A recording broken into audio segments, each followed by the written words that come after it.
നമ്മുടെ മണി പേഴ്സ്, നമ്മൾ കൂടെ കൊണ്ടു നടക്കുന്ന പേഴ്സ് അശ്രദ്ധമായിട്ട് ഇതെല്ലാം യൂസ് ചെയ്യുമ്പോൾ ചിലപ്പോൾ നമുക്ക് തിരിച്ചടികൾ ഉണ്ടാകാറുണ്ട്. നിങ്ങൾ അങ്ങനെ കൊണ്ടു നടക്കുമ്പോൾ പേഴ്സിനകത്ത് കൊണ്ടു നടക്കേണ്ടത് വീട്ടിലെ പ്രധാന ഗൃഹനാഥൻ അല്ലെങ്കിൽ ഏണിംഗ് മെമ്പർ ശയിക്കേണ്ട സ്ഥലം, ഇതാണ് ഉത്തമം. ഇവിടെ തന്നെയാണ് കുബേരന്റെ അധിവാസം എന്ന് നമ്മൾ വിശേഷിപ്പിക്കുന്ന പണം നിറയ്ക്കുന്ന പെട്ടി. ഉത്തേജനം, മാനസികമായ ശരീരം, നമ്മളൊരു കാര്യം കാണുമ്പം നല്ല ഉന്മേഷം ഉണ്ടാകും. അത് നമ്മുടെ ജീവിത രീതിയും അങ്ങനെ തന്നെ മാറിപ്പോകും. അതുകൊണ്ടാണ് എല്ലാ സാധനങ്ങളും നമ്മളെല്ലാവരും ചെയ്യുന്ന ഒരു കാര്യമാണ് സ്വീകരണ മുറിയിലെ വലിയൊരു സോഫ. ആ സോഫയുടെ അടിയിൽ ഇതുപോലെ ചെയ്യും. നമസ്കാരം, NBC ജ്യോതിഷം ചാനലിലേക്ക് ഏവർക്കും സ്വാഗതം. നമ്മുടെ വീടിനെ കുറിച്ചാണ് ഞങ്ങൾ ഇന്നിവിടെ പറയുന്നത്. വീട്ടിലെ പ്രധാന ഗൃഹനാഥൻ അല്ലെങ്കിൽ ഏണിംഗ് മെമ്പർ ശയിക്കേണ്ട സ്ഥലം കന്നിമൂല അഥവാ തെക്ക് പടിഞ്ഞാറ് മൂല, ഇതാണ് ഉത്തമം. ഇവിടെ തന്നെയാണ് കുബേരന്റെ അധിവാസം എന്ന് നമ്മൾ വിശേഷിപ്പിക്കുന്ന പണം നിറയ്ക്കുന്ന പെട്ടി കന്നിമൂലയിൽ വടക്കോട്ട് ഓപ്പണിംഗ് ആയിട്ട് വെക്കുന്നതാണ് നിങ്ങളുടെ ഭവനങ്ങളിൽ ഉത്തമം. നിങ്ങൾക്ക് അതിന് സാധിക്കുന്നില്ല എങ്കിൽ മാത്രമേ ആ മുറിയിൽ വടക്ക് പടിഞ്ഞാറ് വശത്ത് വയ്ക്കാൻ പാടുള്ളൂ.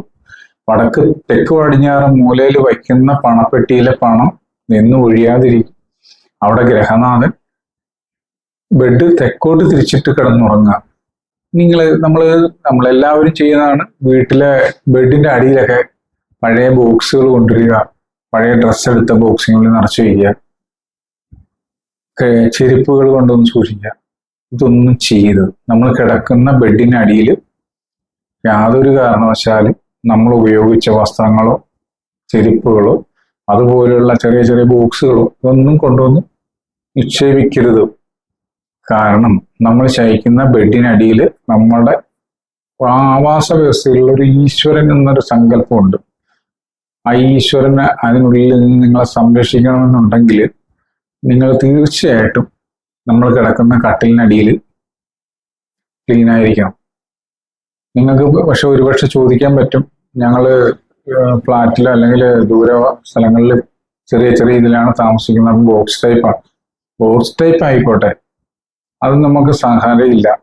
ഇത് നമ്മൾ കിടക്കുന്ന ഒരു പ്രധാന കട്ടില്, അതിന് ഭാഗത്തെല്ലാം ക്ലീൻ ആയിരിക്കുന്നത് നല്ലതാണ്.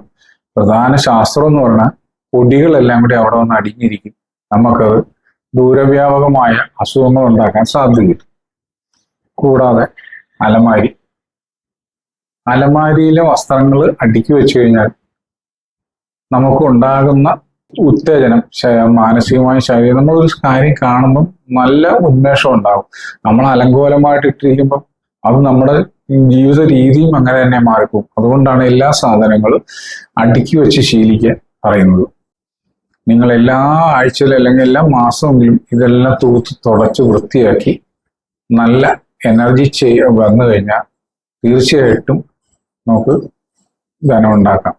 നമ്മുടെ ബെഡ്റൂമിൽ സാധാരണയായിട്ട് ഇണക്കിളികളോ നല്ല സീനറികളുടെയൊക്കെ ഫോട്ടോ വച്ചു കഴിഞ്ഞാൽ നല്ലതാണ്.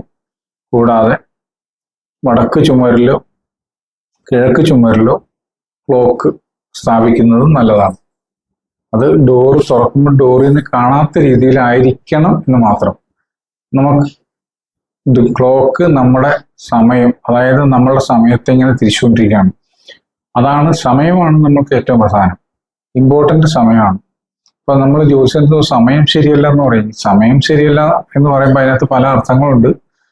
നമ്മുടെ ജീവിത രീതിയിലുണ്ടായിരിക്കുന്ന തെറ്റുകുറ്റങ്ങളും, അതിന് നമ്മൾ ശനിയെയോ ചൊവ്വയോ ഒന്നും പഴിച്ചിട്ട് കാര്യമില്ല. അതിനൊക്കെ നമ്മൾ ഒത്തിരി പരിഹാരങ്ങളുണ്ട്. നമ്മുടെ വീട്ടില് നമ്മുടെ ഐശ്വര്യം ഉണ്ടാക്കിയെടുക്കാൻ നമ്മൾ തന്നെ ശ്രമിക്കണം. അതുപോലെ തന്നെയാണ് തെക്ക് കിഴക്കേ മൂല. തെക്ക് കിഴക്കേ മൂലയിൽ ശയിക്കുന്ന കുട്ടികൾ അല്ലെങ്കിൽ ചെറുപ്പക്കാര്, അവർക്ക് എന്നും എനർജി ഉണ്ടാവും. തെക്ക് കിഴക്കും വടക്ക് പടിഞ്ഞാറും ഇവർക്ക് നല്ല ഇതുണ്ടാകുന്ന ബെഡ്റൂമാണ്. തെക്ക് കിഴക്കായാലും വടക്ക് പടിഞ്ഞാറായാലും കുട്ടികളെയും അതുപോലെയുള്ള പഠിക്കുന്നവരെയും പഠിതാക്കളെയൊക്കെ ശയിക്കാൻ അനുവദിച്ചു കഴിഞ്ഞാൽ നല്ലതാണ്. തെക്ക് കിഴക്കാണ് എൻ്റെ അഭിപ്രായത്തിൽ അടുക്കളയ്ക്ക് നല്ലതെങ്കിലും വടക്ക് കിഴക്ക് പഴയ വീടുകളിലെല്ലാം ഇത് നിർമ്മിച്ചിരിക്കുന്നത് കൊണ്ടാണ് ഞാൻ ഈ തെക്ക് കിഴക്കിനെ കുറിച്ച് പറയുന്നത്. വടക്ക് കിഴക്ക് യാതൊരു കാരണവശാലും യുവമിഥുനങ്ങൾക്ക് ശയിക്കാൻ പറ്റുന്നതല്ല. അവിടെ ഈശാനുകോണാണ്. ഒരു പ്രായം ഉള്ള ഒരു 10, 70, 60, 70 വയസ്സിന് മേളിലുള്ള ഭാര്യ ഭർത്താക്കന്മാർക്കും അപ്പൂപ്പനമ്മമാർക്കൊക്കെ നല്ലതാണ്. ഏറ്റവും നല്ലത് അവിടെ വിധാനം, പൂജാമുറി, പ്രാർത്ഥനാമുറി ഇതാണ്. കൂടാതെ അടുക്കളയിൽ നമുക്ക് വേണ്ട എല്ലാ സാധനങ്ങളും നല്ല രീതിയിൽ അടുക്കി ചിട്ടപ്പെടുത്തി വെച്ച് വെള്ളത്തിന്റെ സ്ഥാനം, അതായത് വടക്ക് ഭാഗത്തും അഗ്നി വടക്ക് ഭാഗത്തും ഒക്കെ ആയിട്ട് ഇത് വന്നു കഴിഞ്ഞാൽ നല്ല ഐശ്വര്യം ഉണ്ടാകും. ഏറ്റവും കൂടുതൽ നമ്മളെല്ലാവരും ചെയ്യുന്ന ഒരു കാര്യമാണ് സ്വീകരണമുറി. സ്വീകരണമുറിയിലെ വലിയൊരു സോഫ, ആ സോഫയുടെ അടിയിൽ ഇതുപോലെ ചെരുപ്പ് വാരിക്കൂട്ടി വയ്ക്കും. ചെരുപ്പ് വയ്ക്കേണ്ടതായ സ്ഥാനങ്ങൾ വടക്ക് പടിഞ്ഞാറ് ഭാഗത്ത് എവിടെയെങ്കിലും അതുപോലെയുള്ള ഉണ്ടാക്കി വെച്ചിട്ട് വയ്ക്കുന്നതാണ് ഏറ്റവും നല്ലത്. പിന്നെ കിഴക്ക് വശം ദർശനമാണെങ്കിൽ അതിന് വേറെ ദിക്കുകളുണ്ട്.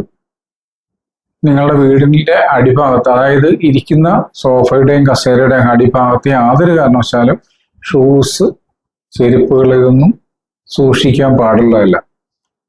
പിന്നെ നമ്മുടെ ഇലക്ട്രോണിക് ഉപകരണങ്ങളൊക്കെ പഴയതായി വളരെ കേടായതൊക്കെ പഴയതെല്ലാം സൂക്ഷിച്ചു വയ്ക്കുന്ന ചില പ്രകൃതമുണ്ട്. ഇത് പലതും നമ്മുടെ സ്ട്രക്കാക്കി കളയും, നിർത്തിക്കളയും. അപ്പൊ അതെല്ലാം മാറ്റി എവിടെയെങ്കിലും ഡബ് ചെയ്യാൻ പറ്റിയ ആട് പോലെ ഉണ്ടാക്കിയിട്ട് അങ്ങോട്ട് മാറ്റുക. ഇതൊന്നും നമ്മൾ യൂസ് ചെയ്യുന്ന ഉപയോഗിക്കുന്ന മുറികളിൽ വയ്ക്കരുത്. ഏറ്റവും കൂടുതൽ അനർത്ഥങ്ങൾ ഉണ്ടാക്കുന്ന സാധനങ്ങളാണ് ഇന്നത്തെ ഇലക്ട്രോണിക് ഉപകരണങ്ങൾ. കേടുപറ്റിയ മൊബൈൽ, കേടുപറ്റിയ വാച്ച്, കേടുപറ്റിയ TV, ഇതുപോലുള്ള സാധനങ്ങൾ വീട്ടിൽ കഴിയാവുന്ന സൂക്ഷിക്കാതിരിക്കുക. ഏറ്റവും നല്ലത് നമ്മൾ ഓരോ സ്ഥാനത്ത്, അതായത് 5 എലമെന്റ്സിനെ ഡിപ്പെൻഡ് ചെയ്ത് നിൽക്കുന്ന സ്ഥലത്ത് അതിൻ്റെതായ എലമെന്റ്സിനെ ബേസ് ചെയ്തിട്ടുള്ള സാധനങ്ങൾ എനർജൈസ് ചെയ്ത് വെച്ചു കഴിഞ്ഞാൽ ആ വീട്ടിൽ തീർച്ചയായിട്ടും നന്മ ഉണ്ടായിക്കൊണ്ടേയിരിക്കും. നമ്മുടെ മണി പേഴ്സ്, നമ്മൾ കൂടെ കൊണ്ടു നടക്കുന്ന പേഴ്സ് സാധാരണയായിട്ട് പണ്ട് കാലം മുതൽ പല യന്ത്രങ്ങളും ഏലസുകളും ഫോട്ടോകളും ഒക്കെ നമ്മൾ ഈശ്വരന്മാരുടെ ഫോട്ടോയൊക്കെ കൊണ്ടു നടക്കും. അശ്രദ്ധമായിട്ട് ഇതെല്ലാം യൂസ് ചെയ്യുമ്പോൾ ചിലപ്പോൾ നമുക്ക് തിരിച്ചടികൾ ഉണ്ടാകാറുണ്ട്.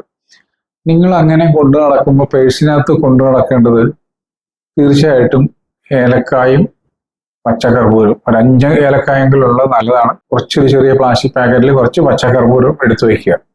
ഇത് നമ്മുടെ പേഴ്സിലെ നമ്മുടെ ധനത്തിനെ വളരെ നന്നായിട്ട് ബൂസ്റ്റ് ചെയ്തെടുക്കും. കൂടാതെ നമ്മളെല്ലാവരും ശീലിച്ചിരിക്കുന്ന ഒരു കുഴപ്പമുണ്ട്.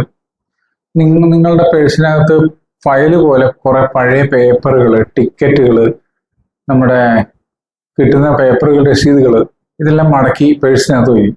ഇതിനൊക്കെ പ്രത്യേകം ഇത് മാറ്റിയെടുക്കുക. പേഴ്സിനകത്ത് യാതൊരു കാരണവശാലും ഇങ്ങനെയുള്ള സാധനങ്ങൾ ഉപയോഗിക്കരുത്, വയ്ക്കരുത്. കാരണം ഇത് നമ്മുടെ ധനത്തെ തിരിച്ചയക്കും, റിപ്പൽ ചെയ്യും. അതുകൊണ്ട് ഇങ്ങനെയുള്ള അനാവശ്യ സാധനങ്ങളൊന്നും തന്നെ പേഴ്സിൽ സൂക്ഷിക്കരുത്. ബ്രൗൺ നിറമോ കറുപ്പ് നിറമോ ഉള്ള പേഴ്സാണ് സാധാരണ നമ്മൾ യൂസ് ചെയ്യുന്നത് നല്ലത്. അതിൽ ഈ പറഞ്ഞ സാധനങ്ങൾ ഉപയോഗിക്കാം. നമ്മുടെ തിരിച്ചറിയൽ കാർഡ് പോലും അതിനകത്ത് അങ്ങനെ യൂസ് ചെയ്യാൻ പാടില്ല എന്നാണ്. പക്ഷെ പലരും അതെല്ലാം കൊണ്ടു നടക്കുന്നുണ്ട്. ഐഡന്റിറ്റി കാർഡും വിസിറ്റിംഗ് കാർഡും ഒക്കെ ഉണ്ട്. നമ്മൾ കഴിയാവുന്ന അതിനൊക്കെ വേറൊരു ബാഗ്, പേഴ്സ് യൂസ് ചെയ്യുക. ഓക്കെ, നന്ദി.